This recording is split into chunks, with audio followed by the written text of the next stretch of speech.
Deus abençoe a todos os ministros, pastores, obreiros, companheiros de altar, em nome de Jesus. Prazer estar com as vossas pessoas.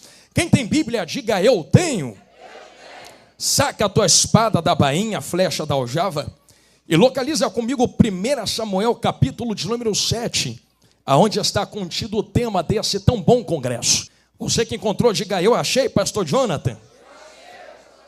Assim está escrito na palavra de Deus, verso 12. Então Samuel pegou uma pedra e a colocou entre Mispa e Sem, e chamou o seu nome de Ebenezer, dizendo: até aqui o Senhor nos ajudou. Amém, igreja? Pode tomar vosso assento, que Deus lhe abençoe em nome de Jesus. E eu peço toda a sua atenção agora. Eu tenho certeza absoluta no meu coração que todos vocês são conhecedores desta história. E talvez, como bons leitores que somos, vocês também tenham percebido a profundidade do que Deus estava fazendo. Sendo um Deus que peleja e tem prazer em livrar o seu povo, como foi cantado aqui esta noite. Essa é só uma das várias demonstrações da força e do operar da mão do nosso Deus, em que Deus desce na terra e interfere em ocasiões humanas por causa da oração de um homem, de um povo. E eu repito esta frase que eu falei agora, porque ela vai ser base para tudo que eu vou falar diante de vós a partir desse momento. Deus interfere em ocasiões humanas por causa da oração de um homem e de um povo. Pastor, o que é que você está querendo dizer com isso? Eu estou dizendo que se ninguém orasse e que se ninguém intercedesse a Deus, ocasionalmente iria acontecer o que estava programado para acontecer. Israel não tinha força naquele dado momento para vencer filisteus. E a prova disso é que, assim como Jesus fala no Novo Testamento, se alguém sabe que não tem como terminar uma obra, então ele não vai nem começar a obra, ou melhor, se alguém sabe que não tem como vencer um exército inimigo, então ele vai até o rei inimigo para tentar propagar paz, porque sabe que não tem forças. Em outras palavras, Jesus não estava colocando foco na derrota, mas na vitória, dizendo que se a obra iniciou, não é para derrota, é porque já foi pronunciado que há condições de vitória. Se foi começada uma guerra, é porque já está determinado nos céus que há condições de vencer essa guerra. Por isso, quando nós trazemos esse pensamento para dentro de 1 Samuel, capítulo 7, intervenção divina é onde há uma impossibilidade de força humana em vencer guerras. E quando os filisteus se levantam contra Israel, os generais dos filisteus, e eu fiz questão de ler com vocês 5 versículos, introduzem no pensamento e no coração dos inimigos de Israel. Os líderes se sobem contra Israel e dizem: se vamos é porque podemos vencê-los. Mas existe um conflito de óticas, porque quem deveria estar acreditando é Israel, e quem deveria estar desacreditando eram os filisteus. Mas me parece que nesse dado momento inverte-se. Me parece que os filisteus esqueceram quem é o Deus de Israel. E eu sei que vai parecer exagerado, mas é necessário Deus lembrar quem é que está com Israel nesse momento. Porque me parece que Israel também havia esquecido Deus no meio da guerra. Afinal de contas, quantas vezes Deus não deu livramento para Israel em meio a batalhas? Quem foi o Deus que abriu o mar? Quem foi o Deus que mandou maná? Quem foi o Deus que tirou água da rocha? Quem foi Deus que mandou coluna de fogo? Quem foi Deus que mandou nuvem de dia? Quem foi Deus que conservou a roupa no corpo? Quem foi Deus que direcionou com a arca pelo meio do deserto? Quem foi Deus que arrancou do Egito? Quem foi Deus que venceu povos enquanto Moisés segurava a vara no ar? Quem foi Deus que entregou Canaã na terra na mão daquele povo? Quem foi Deus que derrubou as muralhas de Jericó? Quem foi Deus que derrotou Ai? Quem foi Deus que levantou Israel de frente dos inimigos? Vocês entendem que havia um temor no coração dos inimigos a favor de Israel? Quem olhava para Israel dizia: não tem como vencer esse povo. Acerca disso que eu vos falo, é tão bíblico, que certo dia alguém se levantou contra Israel e disse: não dá para ganhar Israel na espada, só tem um jeito de ganhar Israel.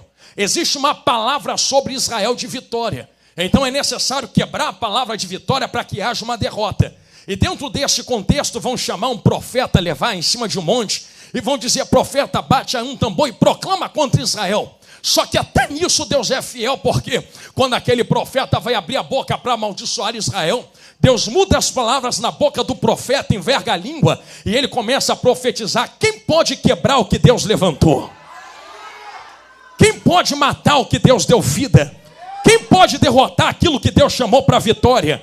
Não a ferramenta preparada que prospere contra Israel, diz o Senhor. Isso aqui é um gatilho para nós entendermos que Israel só vence porque tem uma palavra liberada do céu sobre eles. E não é nesse momento que isso começa. Eu estou engrossando o caldo para vocês entenderem que desde o Egito, se eles saem do Egito, saem porque tem uma palavra operando. E eu vou colocar algo diante de vós, não sei se passou desapercebido quando você leu, mas lembra quando o faraó se levanta contra Israel, porque não conheceram José e seus irmãos, e ele está se espantando com o crescimento de Israel, tentando travar o futuro de Israel. Só que esse crescimento não vem da boca para fora. Quem colocou uma palavra sobre Abraão dizendo multiplicarei a sua semente, foi o Deus que está sentado no trono de glória. O que estava acontecendo com Israel dentro do Egito é cumprimento de uma palavra entregue a gerações passadas. E só isso aqui já dava outra pregação. Tem coisas que acontecem hoje que não foram prometidas hoje. Foram prometidas a gerações atrás, a gerações passadas. Eu mesmo sou prova disso. Se hoje eu estou pregando, é porque lá atrás Deus fez uma promessa para o meu avô, dizendo: eu vou fazer da tua casa a casa de profetas. Aí minha mãe é esposa de pastor, meu pai é pastor, eu sou pregador, meu filho vai pregar também, porque nós somos cumprimento. Ainda não está grávida, mas o pastor já profetizou 2, olha lá, glória a Deus. Se eu falo a vocês dessa maneira, eu digo que eu sou cumprimento de palavras e de promessas. Se Israel está vivendo o que está vivendo, é porque tem uma palavra sobre a cabeça de Israel. E o que os filisteus não conseguem entender é como Israel consegue ficar de pé diante de lutas e guerras. Só que finalmente, nesse momento, eu volto a bater na tecla, parece que há uma inversão de valores. Quem era para estar desacreditado da vitória, está olhando para Israel dizendo: eu acho que agora eu tenho uma chance de derrotar esse povo. E quem era para estar ciente do Deus que está com ele, está dizendo: nós vamos morrer, nós vamos perecer, nós vamos acabar. Qual foi o ponto em que nos definiu a chegar nesse momento da história? O que foi que aconteceu que permitiu que Israel desvirtuasse o seu coração de Deus até o ponto de não crer que Deus é com eles? É por isso que Samuel fez o que fez. E eu fiz questão de ler do verso 7 em diante com vocês. Porque quando Israel ficar sabendo que os filisteus se levantam contra eles, eles vão até Samuel e diz: Samuel, não cesse de clamar por nós. Porque nós entendemos que nós não temos força para vencer essa guerra, para vencer essa batalha. Israel vai pegar um cordeiro, meu amigo tecladista, e vai oferecer inteiro a Deus, queimando um holocausto. E eu quero começar a introduzir esse pensamento com calma no seu coração. Me parece que depois de Samuel oferecer um cordeiro inteiro a Deus, e é assim que está escrito em ordem na palavra, e Deus ouviu o clamor de Samuel, e finalmente decidiu intervir na situação de Israel. Então olha o panorama que nós temos, e eu estou montando esse quebra-cabeça diante de vós. Existe uma necessidade, mas não foi a necessidade que fez Deus se mover em favor do povo. E eu vou falar isso daqui a segunda vez. Existia uma necessidade, e a necessidade de vitória. Mas não é porque o povo estava precisando de vitória que Deus desceu na terra para lutar. Deus só desceu na terra para lutar quando Samuel entrega um cordeiro diante do clamor do povo. E o povo chegando até o seu líder dizendo: clama por nós, porque nós vamos morrer. Finalmente Deus move a sua mão em favor do seu povo. Então vocês percebem que existe uma programação natural humana. Vai morrer, vai acabar, vai sucumbir, vai para o buraco, vai para a sepultura. E se não clama, se não se achega a Deus, se não se achega ao líder pedindo para o líder clamar a Deus, vai acontecer o que está programado para acontecer. Deus não moveu a mão enquanto o povo não se achegou a Deus através de Samuel. E eu sei que dói o que eu estou falando, mas eu vou falar de novo porque eu sei que cura. Estou precisando, Senhor. Estamos precisando nós e mais milhões de pessoas na face da terra. Mas é quando há uma união em prol de um propósito que Deus move a mão dos céus. Estou chegando aonde Jesus mandou. É quando há um mover de união acerca de um propósito que Deus move as suas mãos do céu. Enquanto aquele povo não se une, não se inclina diante de Deus, através da vida de Samuel, vai morrer, vai acabar, vai sucumbir. Mas é quando o povo se move a Samuel dizendo, nos ajude, em união clamando ao Senhor, é que Deus diz, agora eu vou trovejar, não vai ter morte, não vai sucumbir, não vai cair. Só há livramento na vida daquele povo, porque há uma união em prol de uma intercessão perante Deus. Se isso aqui ficou claro no coração da igreja, agora eu posso começar a introduzir algumas aplicações e alguns pensamentos, porque o versículo 12, cujo qual o Espírito Santo direcionou os vossos corações, aonde Samuel coloca uma pedra entre Mispa e Sem, e ali ele proclama, até aqui nos ajudou o Senhor Ebenezer, é consequência de um clamor, e esse clamor gera algo entregue. Então, peraí, pastor, existe um clamor, alguém se coloca diante de Deus, entrega algo a Deus, e esse algo traz livramento a um povo que estava programado para a morte. Sim, eu já vi um sorriso, já vi que tem gente que está entendendo onde estou querendo chegar. Se nós começamos a entender que se não existisse clamor, não haveria misericórdia, e se não houvesse misericórdia, não haveria livramento. Logo eu mudo o foco da pedra e começo a olhar para o cordeiro que está entregue, porque só tem pedra porque um cordeiro foi entregue antes, e só tem cordeiro porque houve um clamor de uma necessidade. Então, se não clamar por causa da necessidade, não há cordeiro, não há livramento, não há pedra de lembrança cerca de Ebenezer. Até aqui nos ajudou o Senhor. Que cordeiro é esse que é entregue diante de Deus para que haja livramento de todo um povo? Pastor Fábio também entendeu. E esse povo livre agora está proclamando que Deus é Senhor na terra. E Deus está dizendo, eu fui quem livrei vocês. E esse povo batendo no peito com a pedra dizendo, até que nos ajudou o Senhor. Eu sei que cordeiro é esse. Quando nós olhamos para esse cordeiro, nós identificamos duas coisas que Samuel está fazendo. E eu não estou com pressa de passar nisso daqui. Samuel é entregue e a palavra usada no original hebraico é servindo. E quando nós olhamos para servir, cujo qual o tema Deus também colocou no coração desta igreja, a palavra servir tem duas indicações teológicas. O primeiro, servir é quando eu sirvo algo a alguém. Por exemplo, eu poderia pegar essa toalhinha e te servir a toalha, te servir uma comida, te servir um copo de água, te servir algo para você refrescar a sua garganta. Só que o segundo servir é quando eu me coloco à disposição de serventia, para que um propósito seja cumprido através de mim. E se eu te contar que esses dois tipos de serventias estão contidas no cordeiro, você acredita? Porque assim como o cordeiro é oferecido como algo a alguém, ele também exerce um propósito em servir. Então olha que engraçado, ele veio ser entregue na mão de Samuel, mas ele também veio servir a um propósito maior. Pastor, qual propósito esse cordeiro veio servir? Vocês vão me entender que eu vou precisar dar uma volta fora do texto para identificar qual é o propósito maior que esse cordeiro veio servir. Porque esse cordeiro que está dentro desse texto não é qualquer cordeiro.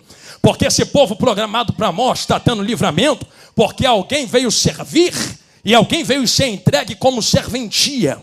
Quando nós olhamos para isso, nós entendemos que Samuel não está apenas servindo, ele também está adorando através do cordeiro que ele serve. E novamente eu estou tocando em algo que está estampado na tua camisa. Pastor, por que tu falou em adorar? Porque quando nós lemos acerca do holocausto dentro de Levítico, nós vemos que alguém poderia oferecer adoração a Deus de várias formas. Alguém poderia oferecer oferta de farinha, de trigo, de pão, qualquer coisa. Mas uma das principais ofertas era o holocausto. Era um pedido de perdão diante de Deus, a grosso modo no português de falar. E o holocausto funcionava mais ou menos assim. Olha para o pastor Jonathan Carlos. Tu botava o cordeiro nas costas, trazia até o templo ou tabernáculo, entregava o cordeiro ao sacerdote. Aquele homem responsável pegava aquele cordeiro, levava até o altar, pedia para tu colocar a mão no cordeiro, e era como se o seu pecado fosse coberto por uma vida inocente, entregue sobre o altar. Ele cortava aquele cordeiro, tirava o sangue do cordeiro, e depois de tirar todo o sangue, queimava aquele cordeiro em cima daquele altar, e aquele cordeiro ficava queimando durante toda a noite, e somente de manhã é que o sacerdote poderia tirar a cinza do altar. Ah, pastor, mas por que ficava queimando toda a noite? Porque quem levava o cordeiro precisava entender uma coisa: o pecado não é do cordeiro, o pecado é meu. O cordeiro é inocente, está morrendo no meu lugar. Só que quando eu colocava as mãos, esse cordeiro me cobria. Não era só sair saltitando dizendo: agora que ele pagou, o problema é dele, eu vou continuar vivendo a minha vida, fazer de novo, acontecer de novo. O cordeiro tinha que ficar como cinza no altar até o outro dia. Eu quero que você entenda, imagine você no lugar de alguém oferecendo um cordeiro, olhando para aquela cinza no altar. Você vai olhar para aquela cinza e vai entender que um dia aquela cinza já foi um cordeiro. Só que tu também entende que chegou ao nível que chegou por causa do teu pecado, do teu erro. Não era para ser cinza, era para estar vivo saltitando no campo. Só está cinza morto agora porque eu errei, eu pequei, a culpa é minha. Era para eu ser cinza no altar, era para eu estar quebrado no lugar do cordeiro. Só que houve uma substituição.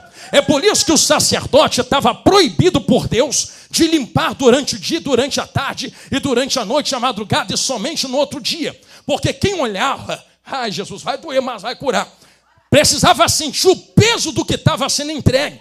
A pessoa tinha que olhar para a cinza e dizer: o erro foi meu, isso faz lembrar o que eu fiz, isso faz me lembrar do erro. O sacerdote limpa a cinza, e o sacerdote diria: não posso, continua chorando aí. Por que eu tenho que chorar? Tu tem que chorar porque assim está escrito na palavra: o choro pode durar uma noite, mas a alegria vem quando?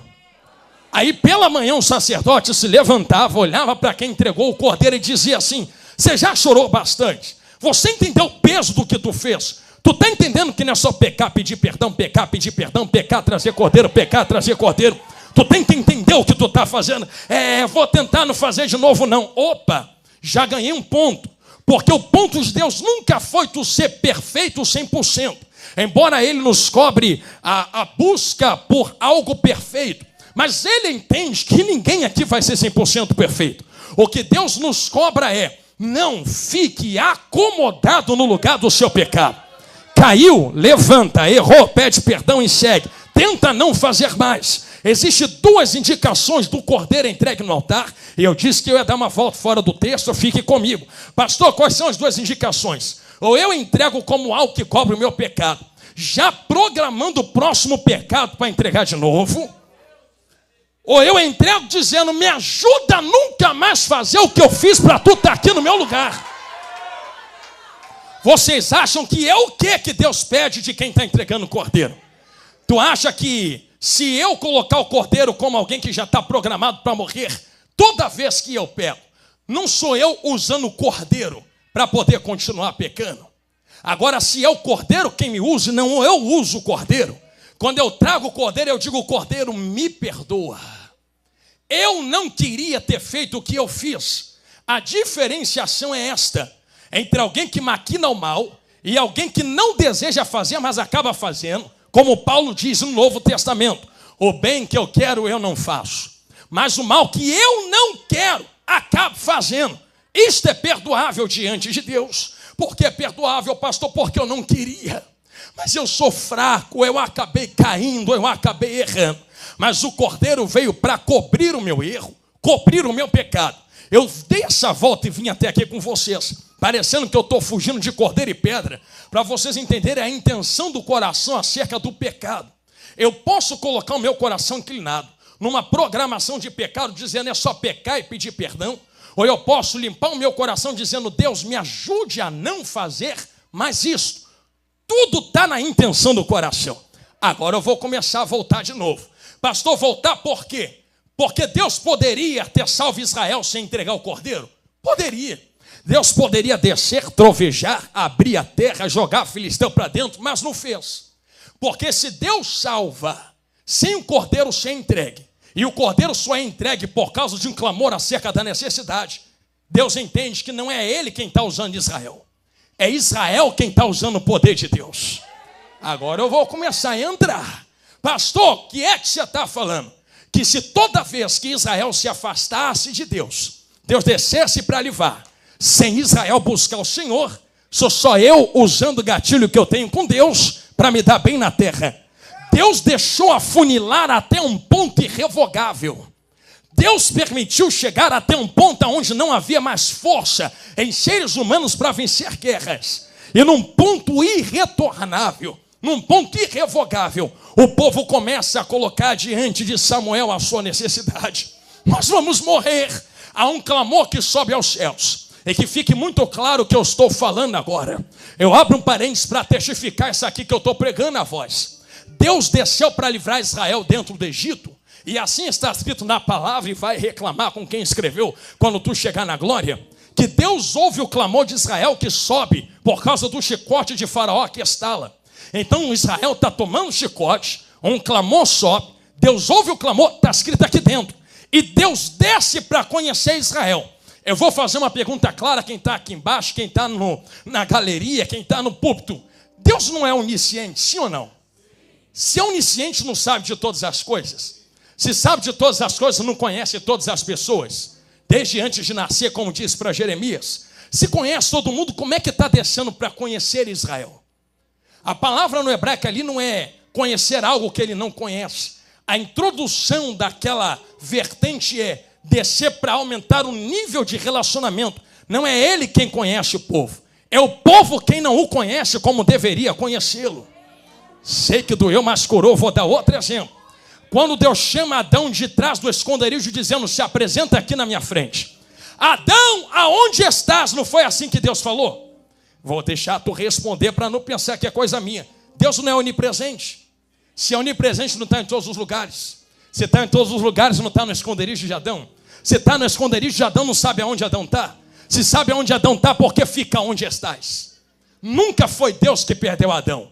É Adão quem está perdendo Deus na viração do dia. Se eu for ficar dando exemplo aqui, eu fico até amanhã dentro da Bíblia. Nunca é Deus quem perde o seu povo. É o seu povo quem perde o seu Deus. Nunca é Deus quem me perde. Sou eu quem me perco do caminho que Ele colocou. Se sou eu quem me perco, Ele poderia ir atrás de mim. Poderia. Só que nós precisamos entender que ir toda hora, puxar, trazer, sem ensinar a nunca mais se perder de novo, é enxugar gelo dentro do reino.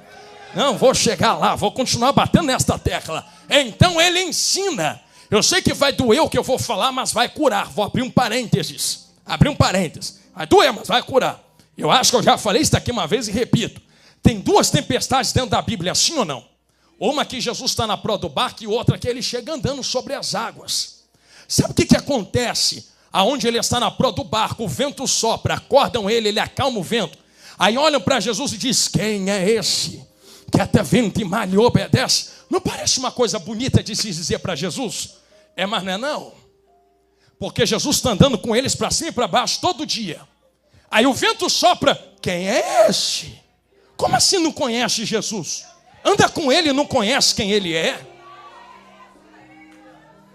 Eu sei porque falaram isso. Porque conheciam Jesus fora do vento. Não conheciam Jesus dentro do vento. Imagina Jesus olhando para alguém, olhando para ele dizendo, eu não te conhecia desse jeito. Imagina Jesus, tu anda comigo, mas me perde quando entra a tempestade. Não fui eu quem te perdi, tu quem me perdeu quando o vento soprou. Desesperou, procurou auxílio e ajuda e se espantou quando eu acalmei. Se preocupa não. O vento que está soprando eu também sou dono. E eu vou ensinar vocês, vai doer, mas vai curar, a me reconhecer dentro de tempestades. Aí vai passando os capítulos, até que um dia ele reúne os discípulos, já entendeu, tu é de Bíblia em vaso. E diz assim, entra no barco e atravessa para o outro lado. Pastor, por que vai entrar no barco de novo? Eles não sabem que da primeira vez que entraram deu problema? Só que da primeira vez, lê na Bíblia quando tu chegar em casa, Jesus entrou e o seguiram, não mandou seguir, veio porque quis. Quem mandou entrar no barco? Quem mandou seguir Jesus? Quem botou uma pistola na cabeça para levantar a mão e aceitá-lo? E entrando, o seguiram. Agora que entrou, quem manda é ele, vaza de Deus. Por isso, na segunda tempestade, ele não pede, ele manda, entra que eu estou mandando e atravessa para o outro lado. Eles estão remando, pastores, desse jeitinho assim. a mesma tempestade começa a comer solta de novo. Eu imagino Jesus, porque a Bíblia diz que ele estava orando no monte, desce e os enxergava dentro do vento da tempestade, olhando e dizendo assim: ah lá, entraram na minha sala de aula, e agora o professor vai ser eu. Agora eu me apresento a eles dentro do vento, aí vem Jesus andando sobre as águas, desse jeito assim, ó. Lembra, na primeira está dentro do barco dormindo, na segunda vem andando sobre as águas. Eu vou mostrar a vocês, porque vocês são de Bíblia. Você quer ver que toda vez que o vento soprava, eles perdiam Jesus? Alguém olha para Jesus e diz o quê? É fantasma! Anda com Jesus e não reconhece ele andando no meio do vento. Bastou soprar para perder ele, eu já volto na pedra. Aí Jesus olha: sou eu, não temais. É necessário um ventinho à toa para me arrancar do teu coração?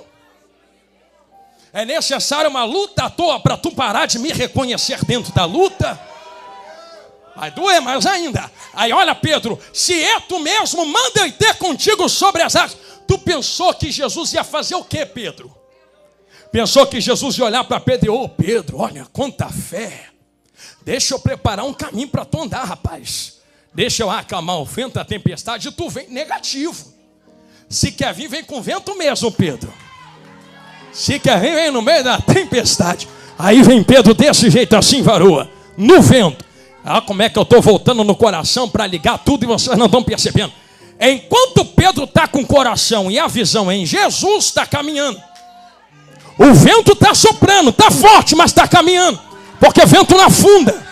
O que afunda é tirar o olho de Jesus e olhar para a força do que está em volta. Porque o problema não é a necessidade que me cobre. O problema é tirar o olho daquele que me prometeu: vem, atravessa.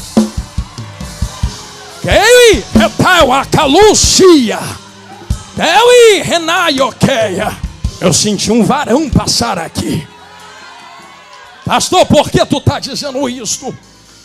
Eu estou dizendo isto porque eu explicava isso a um varão outro dia. Não te parece que Jesus deu um cheque em branco para eles, não? Quando lá no começo Jesus disse assim: atravessa. Se alguém fosse esperto, ia dizer assim: Jesus, mas e se tiver vento? Atravessa. Mas e se tiver vale? Atravessa. Mas e se tiver onda? Atravessa. Mas e se o vento soprar? Atravessa. Mas e se a tempestade comer solta?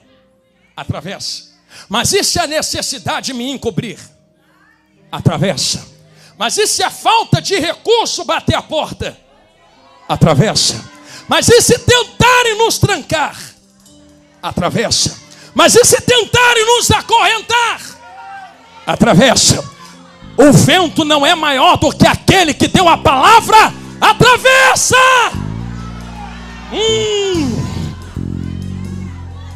Eu vim trazer um comando de encorajamento a esta casa espiritual. E o comando que desce do céu é: não tem homem na terra, não tem capeta no inferno, não tem maquinação terrestre que vai acabar com o povo de Israel. Oferece o cordeiro, clama no altar, que Deus vai mandar socorro. Atravessa, Siloé.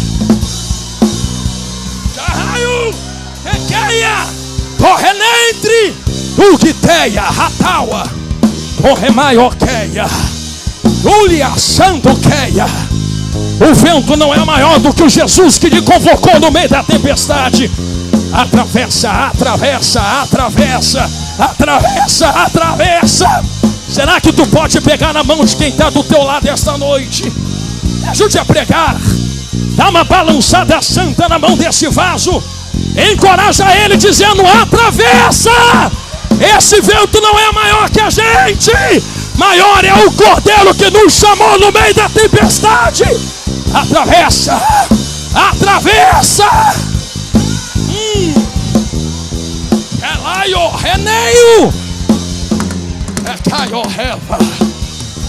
Eu sinto Deus aqui. Aleluia. Se eu conseguir trazer a atenção de vocês, para vocês entenderem que existe uma necessidade, e a necessidade traz o povo diante a Deus.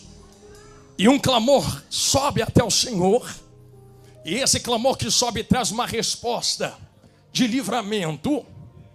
Então nós começamos a entender que o cordeiro é resposta de um coração voltado em oração a Deus. Foi o povo clamar com Samuel que o cordeiro é oferecido e que Deus desce na terra. Ai, irmãos, como eu amo falar e entender isso dentro da palavra de Deus. Porque agora eu quero crescer. Todo o pensamento que eu vos entreguei até esse momento. Eu sei que vocês já pensaram antes de eu falar tudo o que eu falei. Mas isto que nós estamos percebendo dentro desta palavra não se resume somente a mim, a ti ou a esta igreja. Existe uma necessidade universal. E quando o homem caiu no jardim do Éden, estou começando a costurar. Existe um pecado que cobre toda a humanidade. Mas como o cordeiro não foi preparado na queda, a palavra de Deus diz que existia um cordeiro preparado antes da fundação do mundo. Então Deus não entra no jardim com plano de emergência. Deus entra no jardim com o cordeiro dizendo assim: eu já sabia, está aqui. Por que Deus é quem entrega o cordeiro universal? E vocês sabem o nome dele, Jesus Grandão da Galileia. Por causa do pecado de todos nós. Porque não havia força em homens para cobrir o próprio pecado. Vocês lembram que eu acabei de tocar 2 minutos atrás, que se alguém pecasse, levava um cordeiro até dentro do tabernáculo ou do templo, sim ou não? Pois é, eu pequei, eu levo. Mas e quando é a humanidade inteira? Percebeu que não foi a humanidade quem trouxe o cordeiro, mas foi Deus quem trouxe o cordeiro, que é Jesus Grandão? Toma a Bíblia, João 3,16. E Deus amou o mundo de tal maneira que entregou o seu próprio Filho, o Cordeiro, para que todo aquele que nele crê não pereça, mas tenha o quê? A vida eterna. Então olha que coisa linda. Se eu trouxesse um cordeiro a Deus, é porque eu ofendi Deus. Eu vou repetir. Se eu trago um cordeiro é porque eu ofendi. Então ele é o ofendido e eu sou o ofensor. Só que nesse dia o ofendido está trazendo oferta pelos ofensores. Eu vou repetir isso aqui que eu acabei de falar, porque é base para o que eu vou falar agora.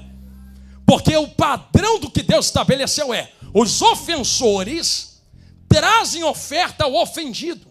Mas em Jesus foi a primeira vez que o ofendido está entregando oferta pelos ofensores. Porque é que ele está invertendo. Se o ofendido sou eu não vou entregar oferta por quem me ofendeu. É tu quem tem que se consertar comigo, não eu contigo. Agora olha que Deus faz a inversão. Sou eu quem o ofendo e ele entrega oferta por mim. Por que Deus está invertendo? Eu poderia dizer que ninguém viu a face de Deus, mas tu já viu a face de Cristo.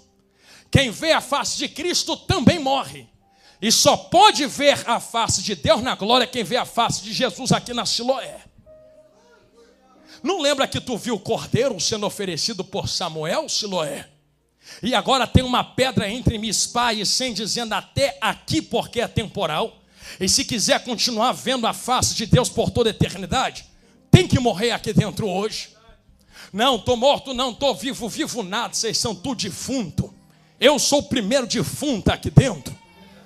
Sou morto não, pastor, sou vivo, vivo nada. Vivo tu era quando tu cheirava maconha, cocaína. Quando tu fumava maconha, bebia cerveja até 10 da manhã, de uma madrugada para outra. Lá tu estava muito vivo, muito viva. Só que Jesus te olhou e falou assim: não, vivo tu não vai conseguir chegar a lugar nenhum não. Para ser um com a rocha e entender o sacrifício do cordeiro, vai ter que morrer. Agora eu entrei aonde Jesus mandou. Ah não, mas eu não quero morrer. Mas tu quer ver a face. E todos que veem a face, acontece o quê? Morre. Como é que tu quer ver a face, mas não quer morrer? Só vê a face lá quem já viu a face aqui. Ah é, pastor? E quando foi que eu vi a face? Eu vou jogar a peteca para vocês. Lembra de quando tu levantou a mão para aceitar Jesus? E disse: eu quero a sua glória na minha vida. Naquele momento tu morreu, tu viu a face dele. A partir daquele momento Jesus falou assim: tu não vive mais, sou eu quem vivo em ti. Está morto. Se você está morto, quem manda agora aí não é mais tu, É Ele. Agora você está na lasca, no caminho da penha. Você está conectado com a rocha. E existe uma pedra entre Mispa e Sem. Por que Samuel coloca a pedra? Para toda vez que alguém de Israel passar por ela. Eu vou repetir algo que eu falei há 20 minutos atrás. Lembra das cinzas no altar? Agora não é mais cinza, agora é pedra. Só ele entendeu, vou falar de novo. Agora não é mais cinza, agora é pedra. Quem passa não vê mais cinza. Quem passa vê pedra. Porque cinza é algo que está morto. Pedra é algo que morreu, mas ressuscitou. Quando eu olho para a pedra que morreu, mas ressuscitou, eu lembro. Eu posso estar vendo as costas. Mas como eu estou morto, ressuscitado com a pedra, quem me dera. Enquanto eu estou pregando para vocês, que são 15 para as 10 e eu estou terminando agora, a última trombeta tocasse, aí já não seria mais sombra, aí já não seria mais costas, aí essa igreja iria subir no toque da última trombeta, iria entrar pelos portões celestiais, iria subir o santo monte de Sião pelas pedras afogueadas na glória, iria estar diante do trono de Deus, iria ver 24 anciãos jogando a coroa diante dele, iria ver os serafins pegando fogo, gritando: santo, santo é o Senhor. E iria olhar para Deus e um dia alguém viu sombra, lá na terra viam as costas, mas agora eu estou vendo como tu é, vejo a sua face. Um povo que estava condenado à morte, mas porque houve um cordeiro, também houve pedra, agora está vendo a face de Deus. A peteca está lançada a vocês. Quem era para tu ser antes de estar aqui dentro dando glória?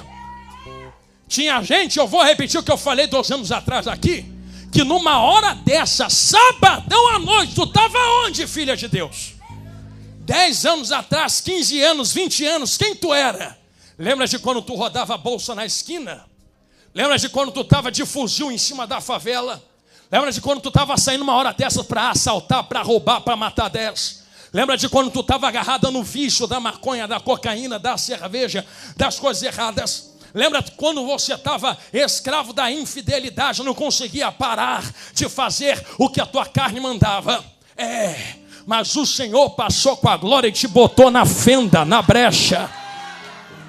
Tu morreu, não é mais o que era. O que tu é agora? Agora tu vê as costas, para um dia ver a face. Deus foi lá naquela lama onde tu estava, te buscou em glória, como foi cantada aqui esta noite, e te botou na brecha da penha, na brecha da rocha.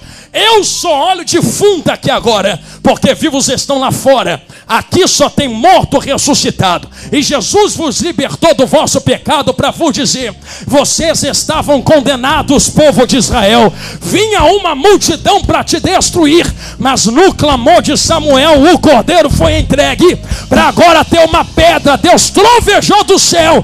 Quem era para matar morreu, quem era para morrer viveu. E estamos a caminho da glória no toque da última trombeta.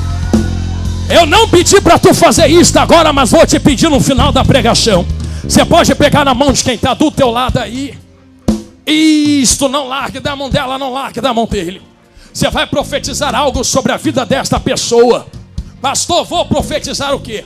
Se tu puder olhar bem escancarado dentro do olho dele, do olho dela, como eu sempre digo, aquele olhar 007 que só pentecostal sabe fazer, e aquele sorriso lindo que só quem vai morar no céu sabe dar.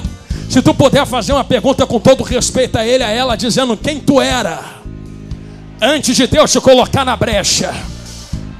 Pode dizer: você não era ninguém, você estava todo errado. Diga: lembra de quando Jesus te lavou com sangue? Lembra de quando Deus te colocou na brecha da rocha? Lembra de quando o Senhor colocou a pedra no meio do caminho? Toda vez que Satanás te acusa dizendo vai morrer, está em pecado, é só olhar para a pedra e dizer: o salário já foi pago, vivo não mais eu, Cristo vive em mim.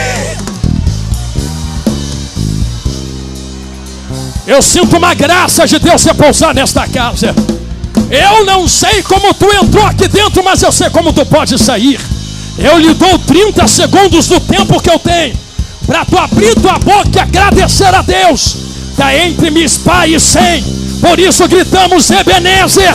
Deus parou a eternidade para te alcançar no teu buraco. Qual é o agradecimento que tu dá a Ele agora? Eu só posso entregar meu coração inclinado no altar. Então tu tem 30 segundos para fazer isto agora. Ao Deus que dividiu a eternidade para te alcançar. O ônibus está parado, a porta está aberta. Sobe quem não quer fica de fora. Mas quem quer será renovado de poder e glória agora. Ebenezer, Ebenezer, Ebenezer, Ebenezer. Eu sinto Deus aqui dentro. Eu vou contar para ajudar quem quer ser renovado no meio do caminho. 30, 29. Só dá glória quem está na brecha da rocha. 27, 26. Tem um renovo descendo aqui dentro desta casa. 24. Não tem capeta que trave essa igreja. 22. A brecha já foi aberta. 21, 20, 19, 18, 17. Caluntrequeia rataioté. Na tua glória, Senhor. 13, 12, 11. Canamaiuíte releu assando reva. Caioteia ramaio refaia. 9, 8. Eu estou deixando tu adorar a Deus. 7, 6. Eu vou fazer o que Deus mandou, tu já me conhece. 5. Segura tudo, meus amigos. 4. Porque tem gente pensando que é porque vocês estão tocando que esse povo está dando glória. Deus está usando muito vocês, mas que ninguém sai daqui dizendo que foi porque eu gritei ou porque eles tocaram. Isto aqui é a alegria da salvação, não é loucura não. Isso aqui é um povo que não merecia. Esse barulho é de alguém agradecido ao Deus que parou a eternidade. Se é de mim, deles, acaba agora. Se é agradecimento ao Deus que abriu a eternidade para alcançar quem estava indo para o buraco, olha o sinal de glória que Ele dá dentro desta casa agora. Ó.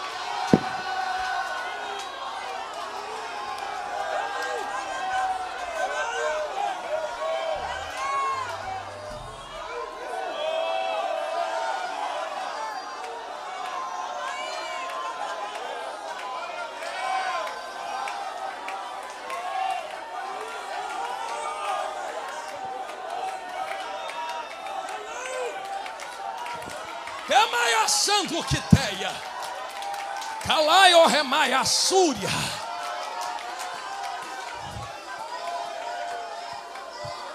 Não é geográfico, é temporal. Se fosse geográfico, Ebenezer, Deus não te arrancava da onde tu estava, porque dependia da geografia para tu ser alguma coisa. Mas não importa da onde tu veio ou aonde tu está. Importa o Deus que está vindo além do tempo para te resgatar aqui esta noite. E eu quero fazer um convite a quem me ouve. Aproveitando que 80% da igreja está sobre os pés, eu quero convidar quem ainda está sentado, fique de pé em nome de Jesus. Eu quero fazer um convite a você. Pastor, qual convite você quer fazer? Eu não sei como tu entrou aqui dentro esta noite, mas eu sei como você pode sair. Pastor, eu entrei cheio de problema. Eu também tenho. Todos temos problemas. Mas não deixa a tempestade das vidas arrancar Jesus do alvo que é. Alvo das nossas vidas no meio da tempestade. Cristo Jesus. Porque muitos afundam porque olham para aquilo que não pode salvá-los. Mas o Deus que parou a eternidade para abrir a porta de um ônibus eterno para tu entrar, está aqui te dando a solução da salvação. E eu quero ser claro, nos 3 minutos que me restam, eu não quero te dar ouro e prata. Eu também preciso, o nosso Deus é dono do ouro e da prata. Mas ouro e prata não conserta nosso nome do livro da vida. A gente recebe tanta coisa terrena, mas e a salvação? Se tu entrar na internet, vai estar cheio de gente prometendo coisa na terra. Tu será abençoado, a tua família vai prosperar, tu vai ter tua casa nova. Já imaginou que a gente trata tanto com coisa da terra, mas não trata a nossa vida eterna? Chegou a noite você consertar isso também. Não estou dizendo que é errado receber coisa da terra. Eu também quero receber. Eu estou dizendo que a gente não pode perder esse ônibus que está indo para o céu, por estar preocupado demais com as coisas no ponto de ônibus. Por isso tem um caminho aberto aqui hoje, esta noite, na Rocha. Pastor, não estou pronto para o que você vai me propor. Eu também não estou pronto, Jesus prepara todo dia. Eu estou com vergonha, tem muita gente aqui me olhando. De quê? Se Jesus não teve vergonha de tu lá em Jerusalém, quando foi carregar a cruz no teu lugar. E se o Cordeiro olhasse para a cruz e dissesse, tem muita gente me olhando, vou morrer por aquele povo lá na Siloé, não. Ele não teve vergonha de tu vai ter vergonha dele agora. E se Pedro tivesse vergonha de gritar Jesus, quem ia afundar era ele, não era quem estava no barco. Então, com carinho e respeito, o problema de quem está no barco, quem está afundando é Pedro no meio da tempestade. Tu vai morrer por causa de gente que está te olhando, te julgando. Quem vai morrer é tu, não é quem está te olhando. Ei, Jesus, para que tu manda falar essas coisas? Tem muita gente me olhando, vão pensar o quê? Deixa pensar, quem está morrendo é tu. Por não gritar socorro no meio do vento, aquele que pode te ajudar. Estende as mãos aqui para frente, igreja, em nome de Jesus. Deus de Abraão, de Isaac e de Jacó, tu que responde ao seu povo com livramento e socorro, tu que colocou a pedra de esquina, Senhor, nós lhe rogamos e lhe invocamos agora. Eis aqui tuas filhas na fenda da rocha. Senhor, tira agora tudo aquilo que não provém de ti. Quebra a corrente, Senhor. Quebra o laço, corta a lança, queima o carro no fogo. Senhor, quebra agora os caixões. Fecha a cova. Escreva o nome no livro da vida. O que passou, passou, ficou para trás. E a partir de hoje começa uma nova história com teu Espírito. Senhor, nós colocamos as tuas filhas nas tuas mãos, sabendo que hoje há libertação e livramento. Tu que respondeu trovejando a Samuel, troveja aqui dentro desta igreja agora, com glória e com poder. Toma esta casa nos quatro cantos e libera sinal de glória entre nós, como resposta de que tu ainda és o Deus que cura, tu ainda é o Deus que dá vida e que levanta. Nós colocamos as tuas filhas nas tuas mãos, sabendo que a partir de hoje o diabo perdeu mais uma. Toca na alma, na mente e no coração. Senhor, todo pensamento suicida, todo pensamento de tirar a própria vida, todo pensamento de arrancar tudo aquilo que não provém de ti, Senhor, todo pensamento de cortar os pulsos, todo pensamento que provém de Satanás para destruir essas vidas, cai por terra agora em nome de Jesus. Senhor, nós colocamos estas vidas nas tuas mãos com a certeza da vitória, em nome de Jesus. Amém.